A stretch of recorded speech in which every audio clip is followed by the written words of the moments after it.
Hey everyone, Jeff here from the Your Move team. Last year, we raised and gave away over $5 million to local and global nonprofits. This year, we're going to do it again. As we launch the Be Rich series, we want to give the Your Move community a chance to get involved by visiting BeRichTogether.com. During this campaign, we will partner with nonprofits that are absolute rock stars in their communities. We will raise money for them and then give them 100% of it. The money raised helps these nonprofits go further faster with the people they're already serving in their communities. Get involved today by visiting BeRichTogether.com and join with us to be rich in good deeds. We really do believe that the next 30 minutes will help you make better decisions and live with fewer regrets. So today, we're going to conclude with Andy's last message in his 4-part series, Be Rich. There is a big difference between owning things and being owned by things. In this message, Andy tells you how to be the owner without being owned. Well, I want to welcome everybody in the Atlanta area who's watching on television, watching online from all over the country, and now all over the world, all of our Atlanta area churches and strategic partner churches, and for those of you that are in the rooms here with me. Now, the reason we call it How to Be Rich and not, how to get rich is because there are a lot of people telling us how to get rich. What we want to know how to do is how to be rich if we were ever to cross that incredible line and become rich. And the reason we've talked about this for 4 weeks is 2 reasons. Number one, most rich people in America aren't very good at it. In fact, you've met rich people and you thought, wow, if I was ever that rich, I wouldn't act that way. Well, I want to make sure that you don't. And the second reason is because there's actually a passage of Scripture in the Bible where the Apostle Paul, who wrote about half the New Testament, tells his protege, Timothy, hey, when you talk to rich Christians, here's what I want you to tell them. So we've been looking at these verses that are addressed to rich Christians so that rich Christians won't act like the average rich person. And we thought, hey, we might as well practice being rich and get ready to be rich just in case it ever happens to us. Now, the other great thing that's happened, if you're here for the first time and you're already uncomfortable, because not only is the preacher talking about money, he's talking about being rich. So just hang on. We've discovered for the last few weeks that most of us are richer than we thought we were.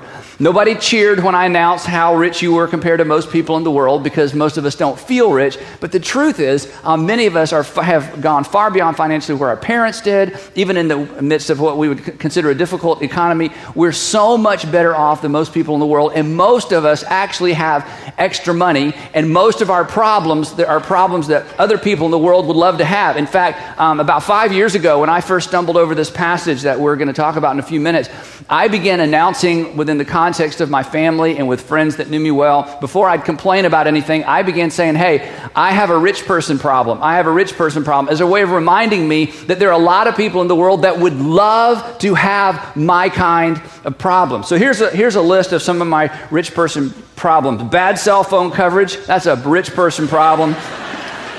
Your kid's teacher didn't call you back. So sorry. Limited vacation time. Do you know that there are people in the world who can't even imagine having a week where they get money and they didn't work? Okay.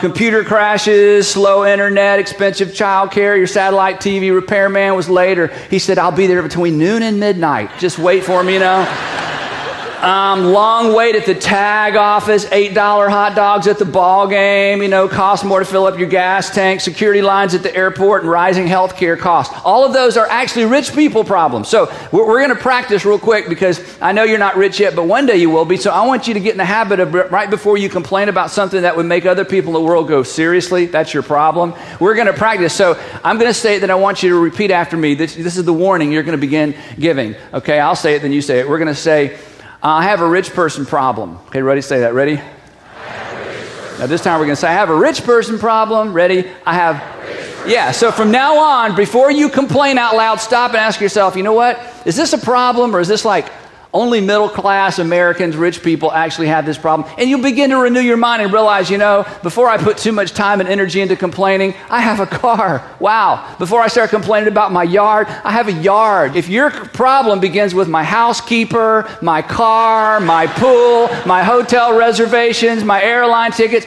if your problem begins with any of that, you just need to announce it. Rich person problem. Let's just say it again. Ready? Rich person. Okay. Now that's just to let you know you're doing better than you thought. Now, in this passage of Scripture, again, the Apostle Paul tells Timothy, look, when you talk to rich Christians, tell them how to be rich. And the reason is because, as we said throughout this series, that wealth has side effects. And the primary side effect of wealth is this. We call it hope migration, or migration of hope.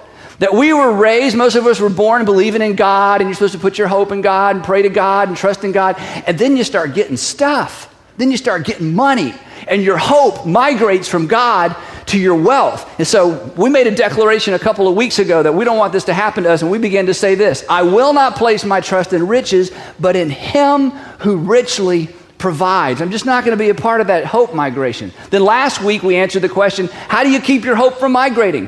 What can I do to ensure that I'm living in such a way that I'm actually placing my hope in God and not in wealth? And we discovered from this same passage, Paul says that we need to pre-decide. You have to pre-decide to do more and give more. Pre-decide to do more and give more. Now today, we come to the end of this passage of Scripture where Paul wraps up these thoughts that are addressed to Timothy to tell the rich people how to live their lives. And as we come to the end, this is so exciting to me, we bump into or come upon an idea that has released more generosity from Christians than any other thing. In fact, if you're not a Christian, you should know this, and check this out if you don't believe me.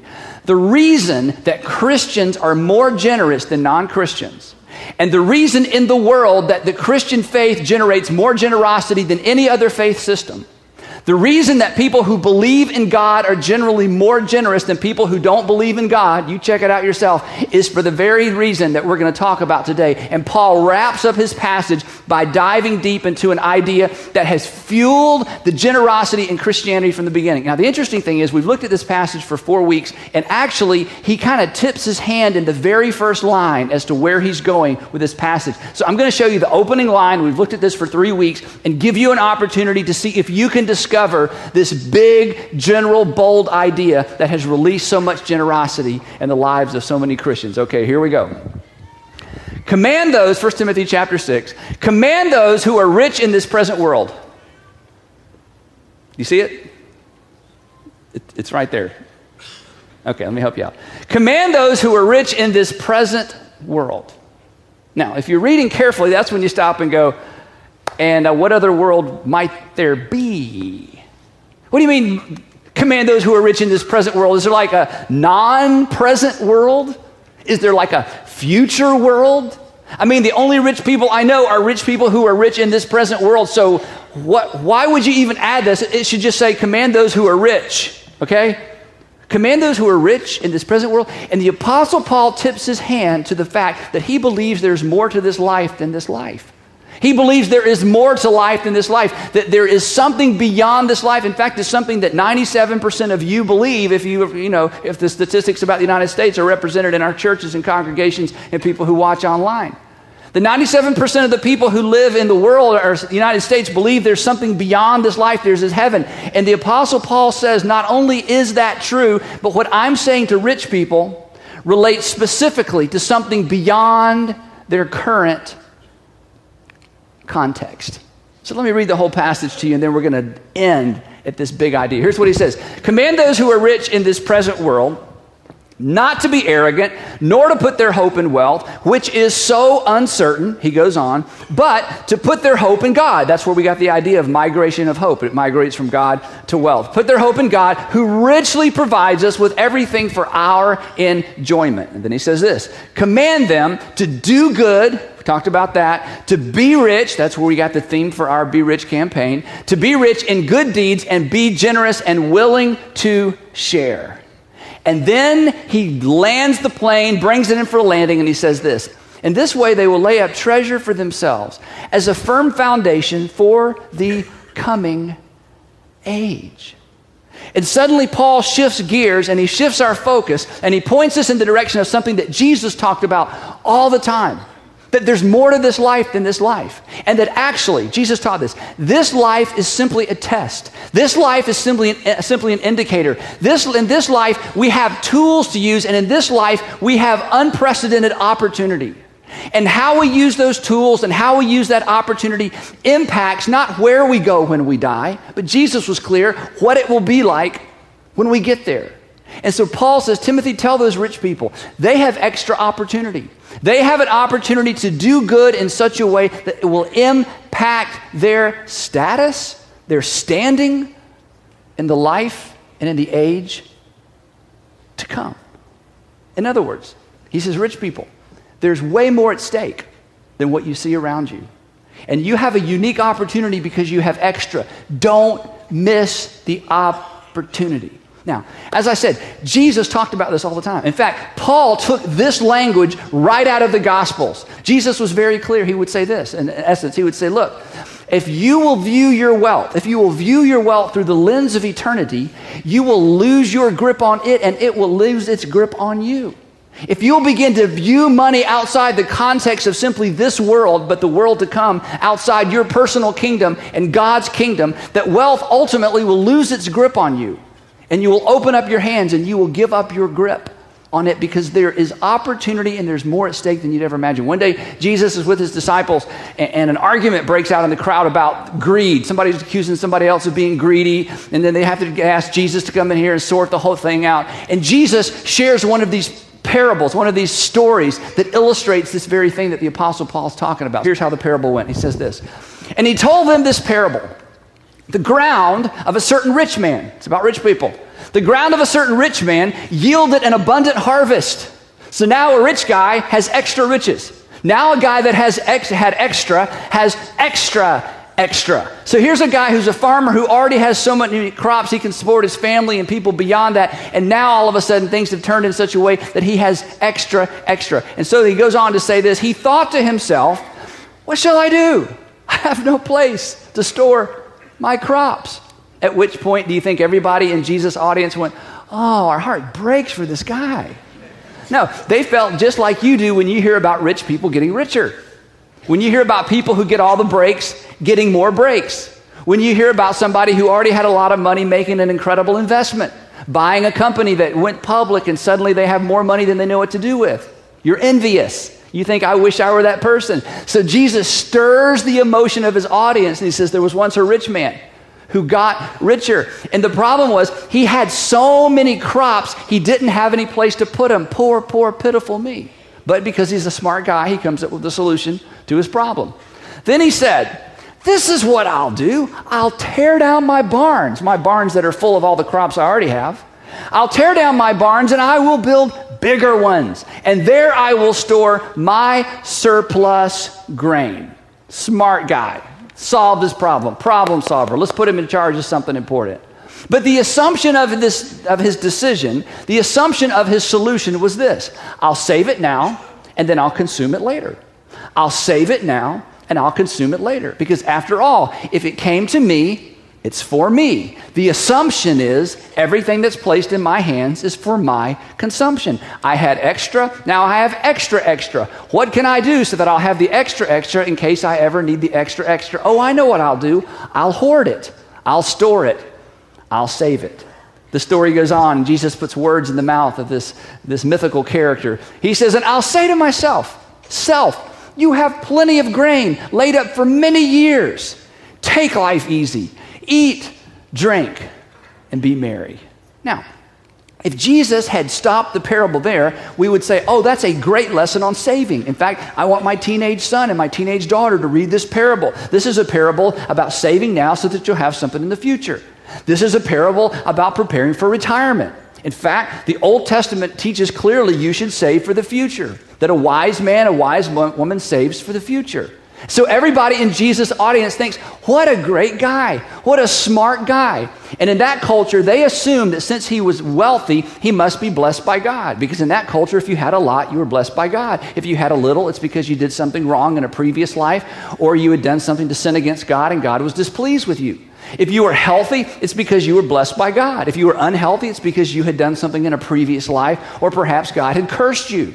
So they saw circumstances as evidence of God's favor. So at this point in the story, everybody's leaning in going, wow, what a blessed man, what a smart man, what a wise man. But Jesus is the master storyteller. And so the next line took everyone by surprise. But God said to him, you fool, you fool, you fool. And everybody in Jesus' audience leaned in. What do you mean, you fool? He was already wealthy. He got wealthier. He found a way to save all of his wealth so he would never be in need. And God calls him a fool? And the answer is yes, God called him a fool. But why? Now we're back into the parable. And God said it to this made-up person, this very night, your life will be demanded from you. To which, if he thought like we think, even though he's a made-up person, he would think, wait, my time can't be up. Look at how much money I have. I mean, my years can't be gone because I've saved up so much wealth for all my years. Isn't there a correlation between my wealth and my time? I can't run out of time before I run out of wealth. Remember when you heard someone say, hey, I can't be out of money. Look at all these boxes of checks I have left. You're right. It's the same idea. Isn't there a correlation between the wealth I have and the years I have? Is there not some sort of correlation? And in the parable, God says, no. You fool. You have lived under the assumption that it's all for your consumption. And now I'm taking your life, and now, don't miss this part, your opportunity is gone. And here's how God asked the question to the man in the parable. Then, now that your life is going to be taken from you, then who will get what you have prepared for yourself? And the answer is someone else. But not because he was generous, but because he was dead. Now, this is a really, really important insight. Jesus is so clear about this, and for some of you, this is why you're here today or watching online today, because you need to hear this. As you read the Gospels and as you read the New Testament, there's one thing that is abundantly clear. We do not get credit for the money that we leave. We only get credit for what we give. You don't get credit for what you leave. The wealthy man, he died, and all of his barn, he left everything. We only get credit for what we give. And here's why. Because everybody leaves the same amount. All.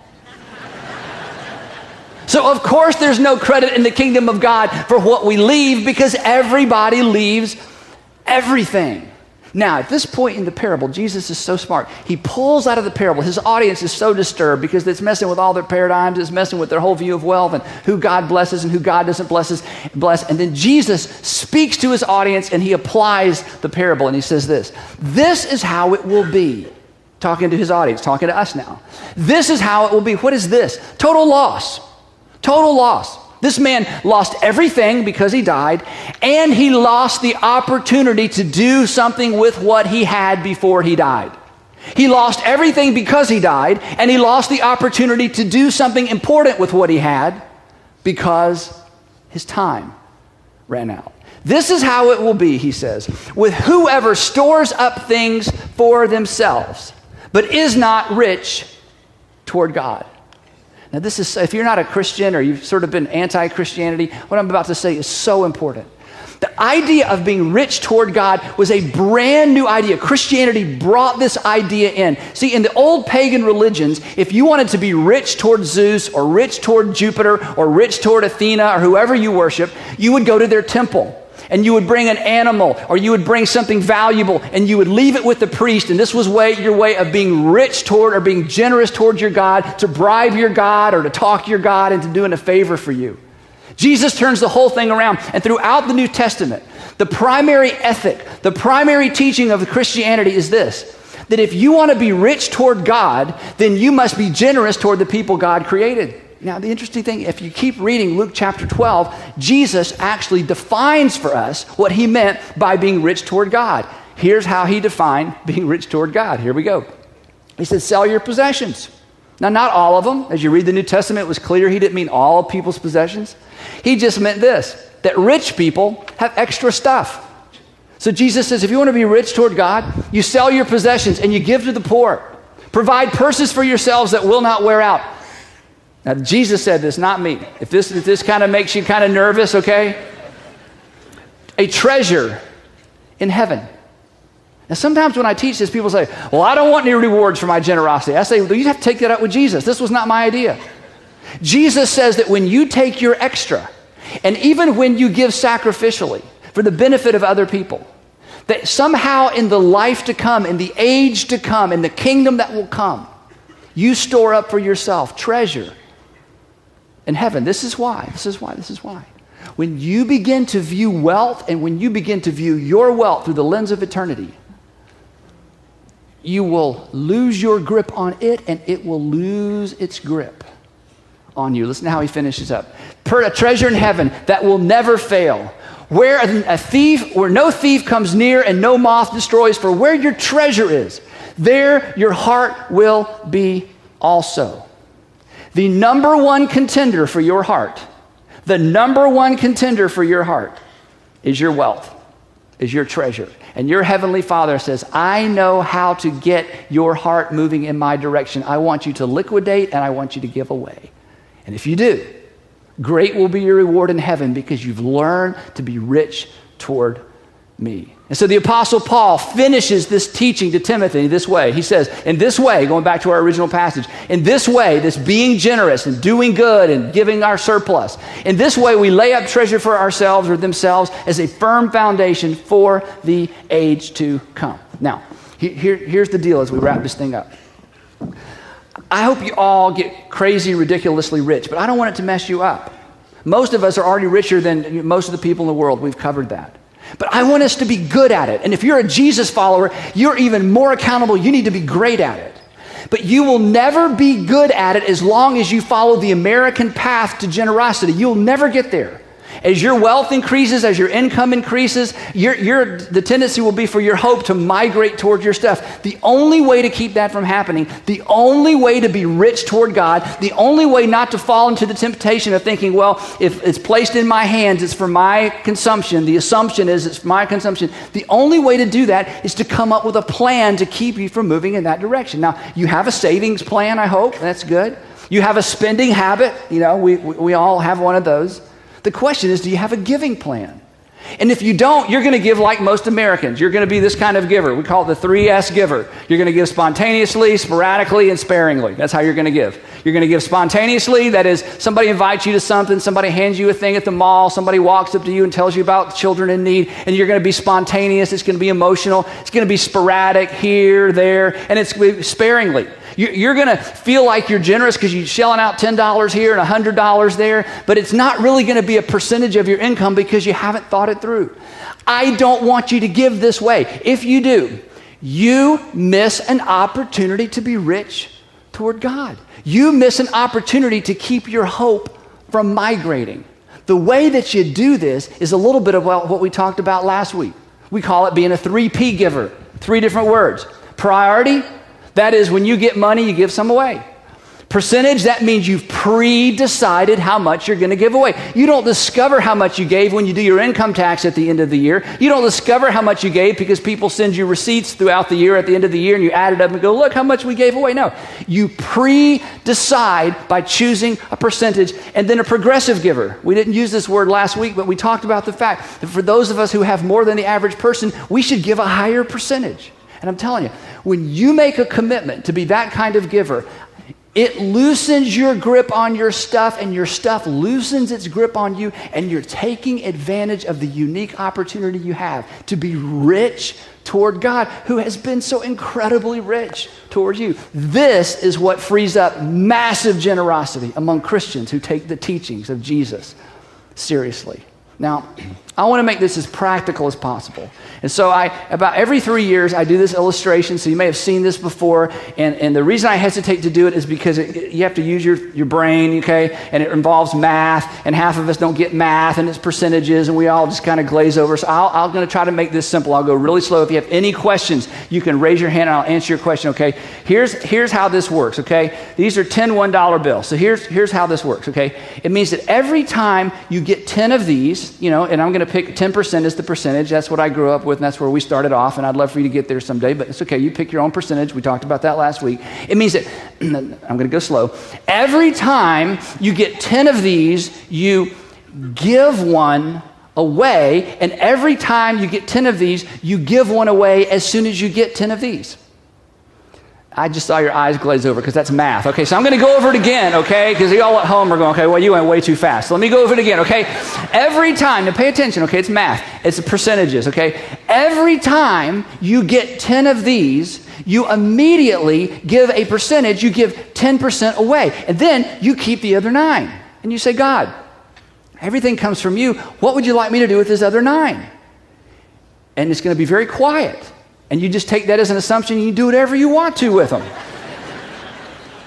Now, one more time. So it's 10, you give 10 away, and you get to keep all of these as God. Now, this is amazing because God gave his son for you, and he's like, hey, Why don't you invest in other people? What I'm doing, and you get to keep the rest. Is that amazing? Now, then the other thing that happens is this. Once these turn into $10 bills, and then $100 bills, and $1,000 bills, and then sometimes just $100,000 bills, then you go, not only am I going to give first, and not only am I going to give a percentage, but good grief, it's the least I can do. And then that makes you nervous, doesn't it? Let me tell you what. I know people. And let me just say this, to all of you who watch online, watch on television, at any of our Atlanta area campuses, our strategic partnerships, you have been blessed by some families who do it like this. And if you were to meet them, you would be shocked at the resources that they're involved with. You would say, you'd never know they're wealthy, they're just so normal. You'd never know they're so generous, they never talk about it. And if you were to scratch beneath the surface, you would discover that there are some people in our midst who a long time ago learned that my responsibility as a steward of God's resources is to be rich towards God. And they got over the 5% and 10% and 20% and 30%, and they realized, why would I hoard? Why do I want to die with so much money in the bank it's going to screw up my family, and somehow I'm going to get to heaven and God's going to go, way to go. You died with more money and more stuff than anybody else. Let me shake your... Do you really? Because they understand what I want you to understand. While you have the opportunity, you have an opportunity to be rich towards God. Now, for those of you that are going, here's just his cool, using his speaking ability to get more people to give money to the church. I have not mentioned giving any money to this church. In fact, Jesus said, sell your possessions and give it to who? The poor. Here's what I want for you.